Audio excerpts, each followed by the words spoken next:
কেমন আছেন সবাই? আশা করি ভালো আছেন সবাই। আজকে বিশেষ একটি গল্প শেয়ার করতে যাচ্ছি। ভিডিওটি শেষ পর্যন্ত দেখুন। একটু দেখে চলে গেলে কিন্তু বুঝতেই পারবেন না। চলুন গল্পটি শুরু করি এখন। আমার বোন ঢাকায় চাকরি করে। ব্যস্ততার কারণে প্রায়ই তার একমাত্র ছেলেকে আমার কাছে রেখে যায়। নাম রাইহান, বয়স 17। প্রথম দেখায় শান্ত ভদ্র সরল মনে হলেও তার চোখের গভীরে সবসময় অদ্ভুত এক অস্বস্তিকর রহস্য লুকানো থাকে। প্রথম সপ্তাহে আমি ভেবেছিলাম কিশোর বয়সে সবার আচরণ অদ্ভুত হয়, কিন্তু ধীরে ধীরে খেয়াল করলাম রাইহানের নীরবতা অস্বাভাবিক। প্রতিটি মুহূর্তে মনে হয় সে আমার চারপাশে অদৃশ্য চাপ তৈরি করে যাচ্ছে। আমি মুখে কিছু বলি না, শুধু ভেতরে ভেতরে অস্বস্তি বাড়তে থাকে। একদিন বিকেলে রান্নাঘরের দরজার আড়াল থেকে দেখলাম ও স্থির দৃষ্টিতে আমার দিকে তাকিয়ে আছে। আমি ভান করলাম কিছু বুঝিনি, কিন্তু বুকের ভেতরে কাঁপন শুরু হয়ে গেল। নিঃশ্বাস ভারী হয়ে উঠল, অথচ চারপাশের বাতাস নিস্তব্ধ থেকে আমার কানকে আরও সংবেদনশীল করে তুলল। এরপর থেকে যেখানেই যাই মনে হয় রাইহান আমাকে অনুসরণ করছে। বারান্দায় দাঁড়ালে অদৃশ্য চোখের দৃষ্টি আমার পিঠে এসে লাগে।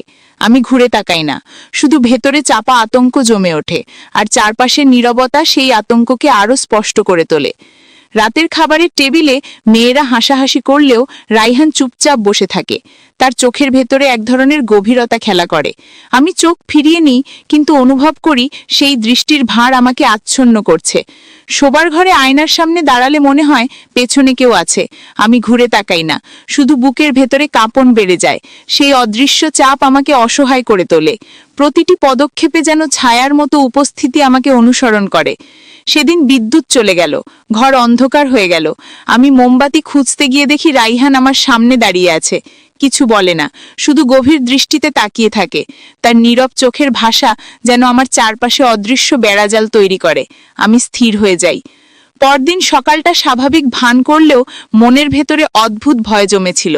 আমি নাস্তা বানাচ্ছিলাম, রাইহান তখনও চুপচাপ বসে তাকিয়ে আছে আমার দিকেই, যেন প্রতিটি কাজ, প্রতিটি নড়াচড়া তার চোখে বন্দী হয়ে যাচ্ছে। আমি এড়িয়ে যেতে পারছিলাম না। এক দুপুরে উঠোনে কাপড় শুকাতে গিয়ে হঠাৎ লক্ষ্য করলাম দূরে দাঁড়িয়ে রাইহান আমাকে দেখছে। আমি ভান করলাম ব্যস্ত আছি, কিন্তু বুকের ভেতরে ধরপড়ানি থামছিল না।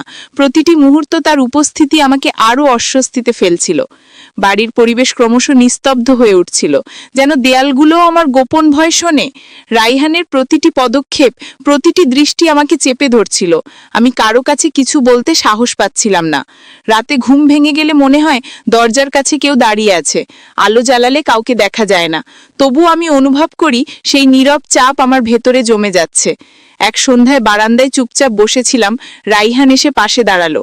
কিছু বলল না, শুধু বাতাস ভারী হয়ে গেল। আমি নীরব থেকে ভেতরে ভেতরে কাঁপতে থাকলাম, যেন কোনো অদৃশ্য ইঙ্গিত আমাকে ঘিরে ধরছে। আমার মনে হতে লাগলো ঘরের প্রতিটি কোণে রাইহানের অদৃশ্য উপস্থিতি আছে। আমার হাঁটা চলা তার নজরে বন্দী। আমি পালাতে চাই, অথচ কোথাও যাওয়ার উপায় নেই। ধীরে ধীরে আমি বুঝতে পারছিলাম এই পরিস্থিতি থেকে বের হওয়া সহজ নয়, কারণ আমি চাইলে বোনকে কিছু বলতে পারতাম, কিন্তু তাতে সম্পর্ক ভেঙে যেত। তাই নীরবে সব সহ্য করছিলাম। এক রাতে জানালার পাশে ছায়ামূর্তি দেখলাম। আমি ভেবেছিলাম হয়তো ভুল দেখছি, কিন্তু বুকের ভেতরে কাঁপন থামছিল না। রাইহানের চোখের ভাষা আমার মনে সেই ছবিকে আরও দৃঢ় করল। দিনের বেলাও মনে হয় ঘরের ভেতরে নিস্তব্ধ ছায়া নড়াচড়া করছে। আমি কাজ করতে গিয়ে বারবার থেমে যাই, কারণ মনে হয় অদৃশ্য কারো দৃষ্টি আমাকে পর্যবেক্ষণ করছে। রাইহানের এই অদ্ভুত নীরবতা আমাকে ভেতর থেকে মানসিকভাবে ক্লান্ত করে তুলছিল। প্রতিদিনই আমি অনুভব করছিলাম নিজের ভেতরে ভয় আর দ্বিধার বেড়াজালে আটকে যাচ্ছি। আমি চাইতাম বোন দ্রুত এসে ছেলেকে নিয়ে যাক, কিন্তু সেটা সম্ভব হচ্ছিল না। তাই বাধ্য হয়ে চুপচাপ সেই অস্বস্তিকর পরিবেশের ভেতরে টিকে থাকতে হচ্ছিল। প্রতিটি দিন যেন নতুনভাবে চাপ সৃষ্টি করছিল। আমি মুখে কিছু না বললেও ভেতরে ভেতরে ভেঙে পড়ছিলাম। তবুও বাইরের কারো কাছে প্রকাশ করিনি, কারণ বুঝতে পারছিলাম তারা বিষয়টা হালকাভাবে নেবে। আমার বুকের ভিতর ভয় কাজ করলেও বাইরে কিছু প্রকাশ করি না, কারণ আমি জানি যদি কোনোভাবে সন্দেহ প্রকাশ করি তবে সম্পর্ক জটিল হয়ে যাবে। অথচ রায়হানের চোখের ভাষা ক্রমশ স্পষ্ট হয়ে উঠছে। একদিন বিকেলে বারান্দায় কাপড় শুকাতে গেলে পেছনে পায়ের শব্দ শুনে ঘুরে দেখি রায়হান দাঁড়িয়ে আছে। তার দৃষ্টিতে এমন এক অচেনা দৃঢ়তা যে আমি মুহূর্তের জন্য স্থবির হয়ে পড়ি। আমি স্বাভাবিক ভঙ্গিতে জিজ্ঞেস করলাম, কি হয়েছে? কিন্তু সে কোনো উত্তর দিল না। শুধু চুপচাপ আমার দিকে তাকিয়ে থাকল। আমি দ্রুত ঘরে ঢুকে পড়লাম এবং ভেতরে ভেতরে অস্বস্তি টের পেলাম। সেদিন রাতের খাবারের সময় সে আচমকা আমার হাত ছুঁয়ে দিল। আমি হেসে বিষয়টা এড়িয়ে গেলাম, কিন্তু ভেতরে একটা অদ্ভুত কাঁপন কাজ করছিল, যা আমি কোনোভাবেই নিয়ন্ত্রণ করতে পারছিলাম না। পরের দিন বিকেলে বোন ফোন করেছিল, বলল তার কাজের চাপ বেড়েছে, তাই রায়হানকে আমার কাছেই রাখতে হবে আরও কিছুদিন। শুনে আমি চুপ হয়ে গেলাম, কারণ ভেতরে ভেতরে দ্বন্দ্ব শুরু হয়ে গেছে। আমি জানতাম একদিকে দায়িত্ব, অন্যদিকে অদ্ভুত অস্বস্তি আমাকে ঘিরে ধরছে, যা আমি কাউকে বলতে পারছি না। নিজের ভেতরে সব লুকিয়ে রাখছি, যেন কোনো শব্দ উচ্চারণ করলে পুরো পৃথিবী শুনে ফেলবে। রাত যত গভীর হতে থাকে আমার ঘুম তত উড়ে যায়। পাশের ঘরে রায়হান নিঃশব্দে ঘুরে বেড়ায়, মাঝে মাঝে আমার দরজার কাছে থেমে থাকে। আমি চুপচাপ শুয়ে থেকে সব শুনি, কিন্তু কিছু বলি না। একদিন বৃষ্টির বিকেলে বিদ্যুৎ চলে যায়, চারপাশ অন্ধকার। আমি মোম জ্বালালাম, ঠিক সেই সময় হঠাৎ দেখি রায়হান দরজার সামনে দাঁড়িয়ে আছে। তার চোখের দৃষ্টিতে এমন কিছু ছিল যা আমাকে স্তব্ধ করে দিল। আমি কেঁপে উঠলেও ভান করলাম কিছু হয়নি। চুপচাপ ঘরের ভেতর চলে এলাম, কিন্তু বুকের ভেতর ঢেউ খেলে গেল। এই অদ্ভুত পরিস্থিতি থেকে বের হওয়ার উপায় খুঁজে পেলাম না। রাতের অন্ধকারে যখন পুরো বাড়ি নিস্তব্ধ হয়ে যায়, তখন রায়হানের উপস্থিতি আরও তীব্র হয়ে ওঠে। মনে হয় সে চারপাশের বাতাসে মিলেমিশে আমাকে ঘিরে রেখেছে। আমি অস্থির হয়ে যাই। পরদিন সকালটা স্বাভাবিক মনে হলেও ভেতরে চাপা উত্তেজনা কাজ করছিল, কারণ আগের রাতের অস্বস্তি এখনও বুকের ভেতরে রয়ে গেছে। আমি রায়হানের চোখ এড়িয়ে চলার চেষ্টা করছিলাম। নাস্তা দিতে গিয়ে লক্ষ্য করলাম সে অস্বাভাবিকভাবে চুপচাপ বসে আছে, মাঝে মাঝে তাকাচ্ছে আমার দিকে। আমি চোখ নামিয়ে ফেললাম, যেন কিছু বুঝতে পারিনি, কিন্তু ভেতরে সব কিছু টের পাচ্ছিলাম। এরপর দুপুরে রান্নাঘরে ব্যস্ত ছিলাম। হঠাৎ পেছনে ছায়া পড়ে। আমি ঘুরে দেখি রায়হান নিঃশব্দে দাঁড়িয়ে আছে। আমি কিছুটা ভয় পেয়ে জিজ্ঞেস করলাম, কেন এভাবে আসলে? উত্তর দিল না, সে শুধু ধীর দৃষ্টিতে তাকিয়ে রইল। আমি কাপা গলায় বললাম, পড়াশোনায় মন দাও, অযথা ঘোরাঘুরি করো না। কথা বলেই আমি চুপ করে গেলাম, কারণ বুঝতে পারছিলাম পরিবেশ ক্রমেই জটিল হচ্ছে। বিকেলে পাশের বাড়ির আন্টি এলেন, কিছুক্ষণ আড্ডা দিয়ে চলে গেলেন। আমি স্বস্তির নিঃশ্বাস ফেললাম, কারণ অন্য কারো উপস্থিতি থাকলে অদ্ভুত চাপ কিছুটা হলেও হালকা লাগে। কিন্তু রাত নামতেই আবার সেই চাপা নীরবতা ফিরে আসে। আমি শুয়ে আছি, অথচ টের পাচ্ছি দরজার ওপাশে কারো উপস্থিতি ভেসে বেড়াচ্ছে। আমি নিঃশ্বাস আটকে রাখলাম, যেন শব্দ না হয়। পরের দিন স্কুল ছুটি থাকায় রায়হান বাসায় ছিল। আমি ঘরের কাজ সারছিলাম। সে বারবার কোনো না কোনো অজুহাতে আমার আশেপাশে ঘুরছিল। আমি বোঝার ভান না করে কাজ চালিয়ে যাচ্ছিলাম। দুপুরে বিদ্যুৎ চলে গিয়ে চারপাশ গুমোট হয়ে ওঠে। আমি হঠাৎ লক্ষ্য করলাম রায়হান আবারও নিঃশব্দে দাঁড়িয়ে আছে।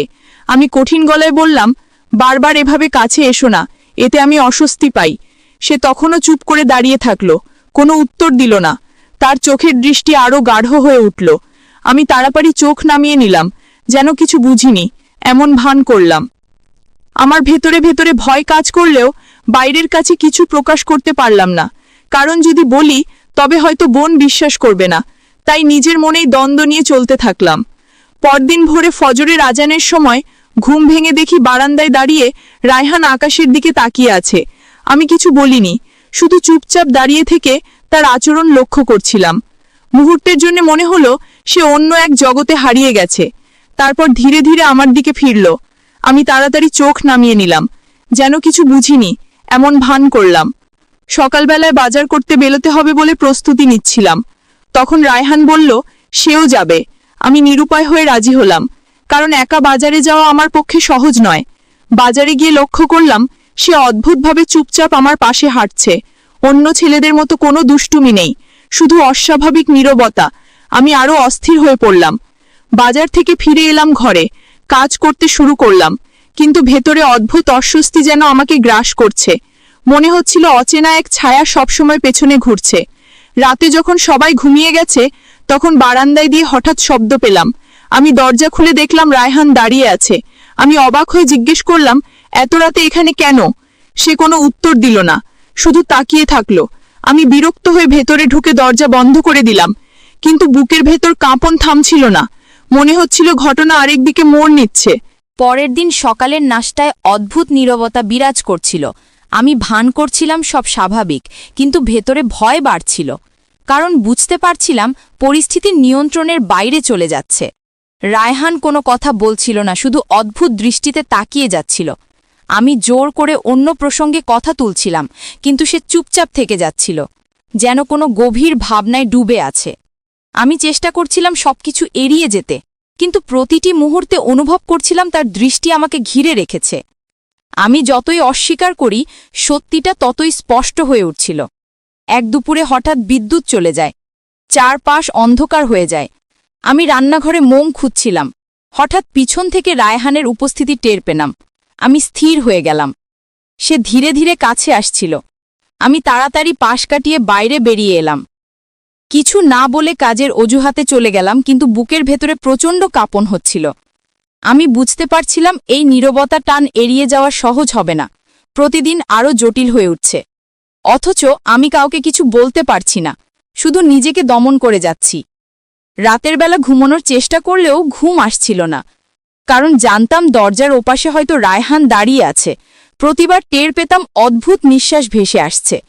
আমি চুপ করে শুয়ে থাকতাম, কিন্তু ভেতরে অস্থিরতা বেড়ে যেত। মনে হতো অদৃশ্য শক্তি আমাকে ঘিরে রেখেছে। আমি ভয়ে ভয়ে ভোরের আলো আসার অপেক্ষা করতাম। একদিন দুপুরে কাপড় শুকাতে গেলে দেখি রায়হান হঠাৎ পেছনে এসে দাঁড়ালো। আমি বললাম, বারবার এমন করো না, এতে আমি বিরক্ত হই। কিন্তু সে নির্লিপ্ত দৃষ্টিতে তাকিয়ে রইল। আমি জোরে ধমক দিলাম, কিন্তু সে চুপ করে সরে গেল। তবু তার চোখে এমন কিছু ছিল যা আমাকে কাঁপিয়ে দিল। আমি আবারও বুঝলাম এড়ানো সম্ভব হচ্ছে না।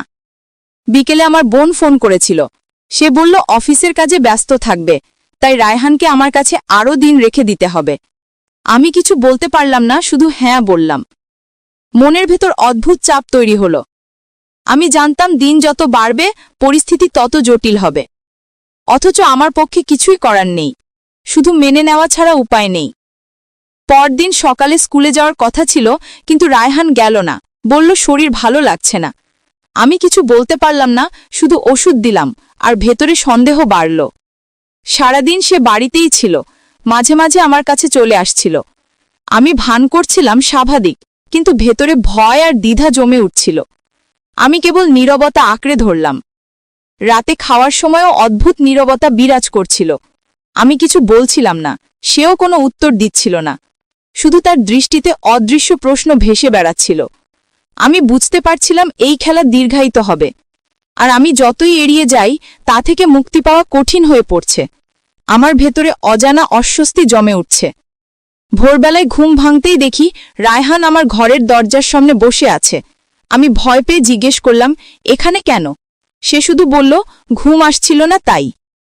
আমি কিছু বললাম না, শুধু ভেতরে তীব্র কাঁপন হচ্ছিল। আমি জানতাম এটা স্বাভাবিক নয়, কিন্তু তবু চুপ করে গেলাম, কারণ কোনো ঝামেলা চাইছিলাম না। দিন যত গড়াচ্ছিল পরিবেশ আরও ভারী হয়ে উঠছিল। আমি মনে মনে সিদ্ধান্ত নিতে পারছিলাম না কি করব, কাকে বলবো। সবকিছু নীরব অস্থিরতায় জড়িয়ে যাচ্ছিলাম। এক বিকেলে যখন আমি আঙিনায় গাছের টব পরিষ্কার করছিলাম, তখন দেখি রায়হান আমার পেছনে দাঁড়িয়ে আছে। আমি ইচ্ছে করেও কিছু বললাম না, শুধু নীরবে কাজ চালিয়ে গেলাম। কিন্তু বুকের ভেতরে যে কাঁপন হচ্ছিল তা থামানো যাচ্ছিল না। আমি জানতাম ওই খেলা কোনো না কোনো দিন ভাঙবেই, কিন্তু কিভাবে সামলাবো তা বুঝতে পারছিলাম না। রাত নামতেই আবার সেই অদ্ভুত নিস্তব্ধতা পুরো ভরজুড়ে ছড়িয়ে গেল। আমি নিঃশ্বাস আটকে শুয়ে রইলাম। মনে হচ্ছিল দরজার ওপাশে কারোর উপস্থিতি দাঁড়িয়ে আছে। সকালে ঘুম ভেঙে দেখি রায়হান বারান্দায় দাঁড়িয়ে আছে। সূর্যের আলোয় তার চোখ আরও গভীর লাগছিল। আমি কিছু বলিনি, শুধু নিজের মনে ভয় চেপে গেলাম। নাস্তার সময় সে খুব কম কথা বলল। আমি স্বাভাবিক ভঙ্গিতে আলাপ চালানোর চেষ্টা করলাম, কিন্তু তার নীরবতা পুরো পরিবেশকে ভারী করে তুলল। দুপুরে রান্না করতে গিয়ে দেখি হঠাৎ সে দরজায় দাঁড়িয়ে আছে। আমি ভান করলাম যেন কিছু খেয়াল করিনি, কিন্তু ভেতরে অদ্ভুত কাঁপন শুরু হলো। আমি কঠিন গলায় বললাম, বাইরে গিয়ে পড়তে বসো, এভাবে দাঁড়িয়ে থেকো না। কিন্তু সে নির্বিকার চোখে তাকিয়ে রইল। আমি তাড়াতাড়ি মাথা নিচু করলাম। বিকেলে পাশের বাড়ির বাচ্চারা খেলছিল। আমি ইচ্ছে করে তাদের সাথে কিছুক্ষণ সময় কাটালাম, যেন ঘরের চাপা অস্বস্তি থেকে নিজেকে সরাতে পারি। কিন্তু ফিরে আসতেই আবার সেই নিস্তব্ধ দৃষ্টি আমাকে ঘিরে ধরল। আমি যেন অদৃশ্য ফাঁদে আটকা পড়েছি। মুক্তি নেই, শুধু নীরব যন্ত্রণা। রাতে ছেলেকে ঘুম পাড়িয়ে নিজে শুয়ে পড়লাম, কিন্তু ঘুম এলো না। দরজার ওপাশে কারো উপস্থিতি টের পাচ্ছিলাম আমি। নিঃশ্বাস আটকে শুয়ে রইলাম। ভোররাতে হঠাৎ শব্দে ঘুম ভেঙে দেখি দরজা হালকা নড়ছে। আমি উঠে গিয়ে তালা লাগালাম। বুকের ভেতর ধরফরানি বেড়ে গেল। পরদিন বোন ফোন করে বলল, কয়েক সপ্তাহ আরও রায়হানকে আমার কাছে রাখতে হবে। শুনে মাথা ঘুরে গেল, কিন্তু আমি কিছু বললাম না, শুধু হ্যাঁ করলাম। মনে হচ্ছিল পরিস্থিতি আর সহ্য সীমায় নেই।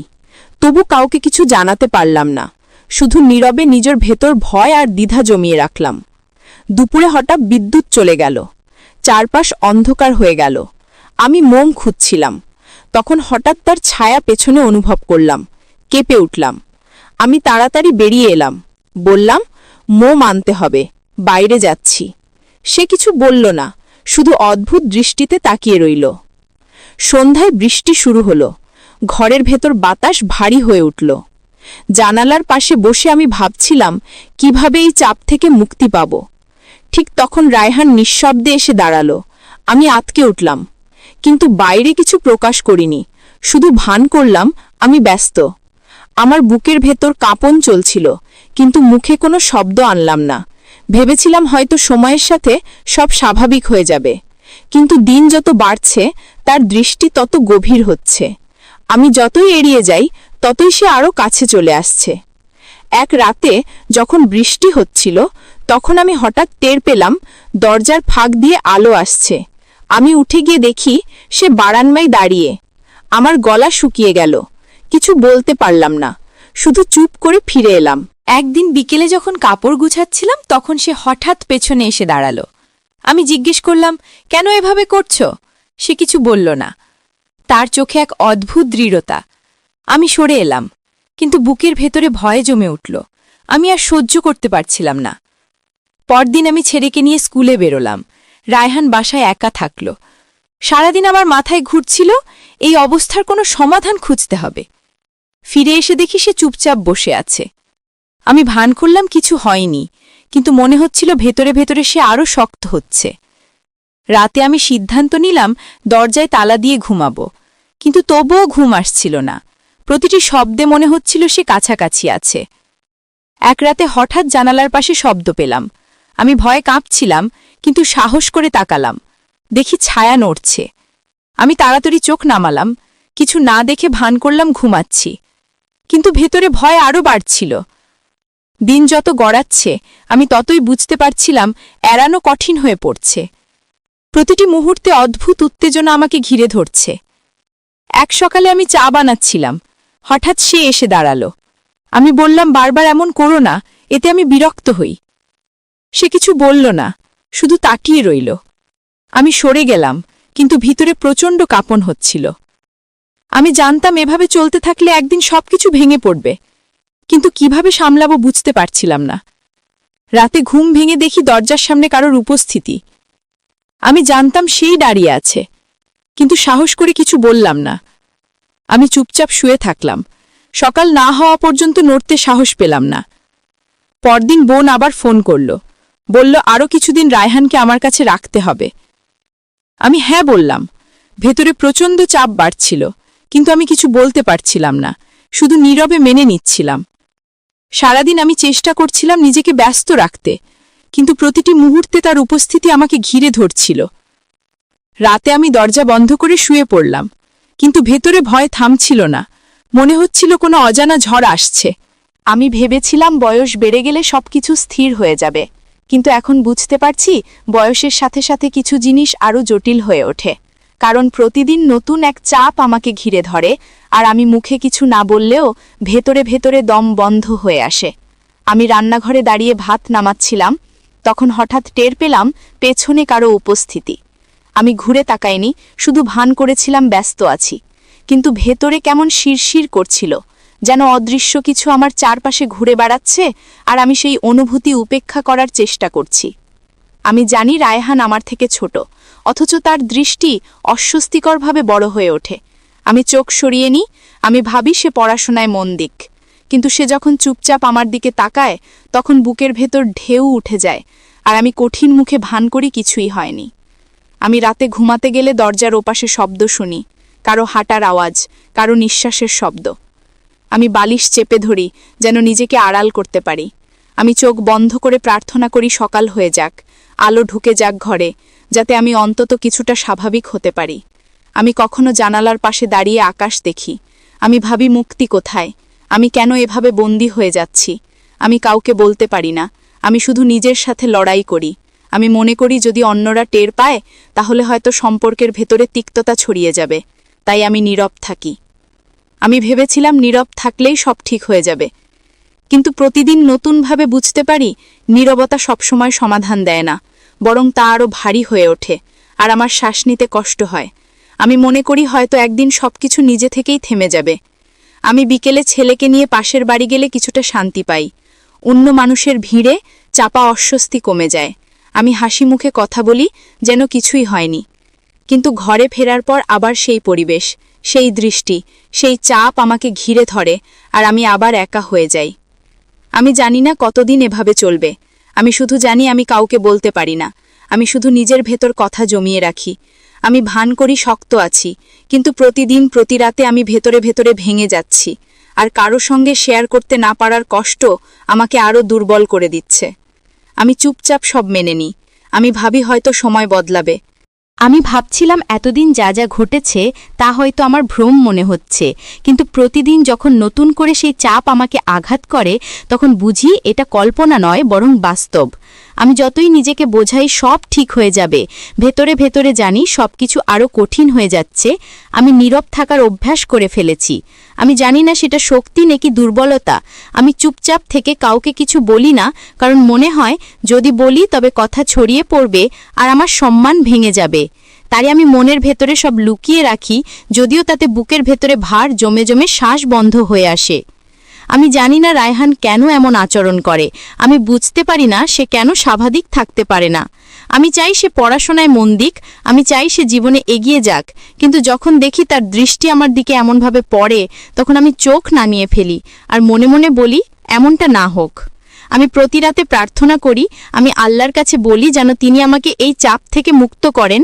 আমি চাই না কেউ জানুক আমি কেমন কষ্টে আছি। আমি শুধু চাই সকালের আলোয় সব অস্বস্তি মিলিয়ে যাক। আমি চাই স্বাভাবিক জীবন ফিরে আসুক, যদিও জানি সেই স্বাভাবিকতা এখন আর সহজ নয়।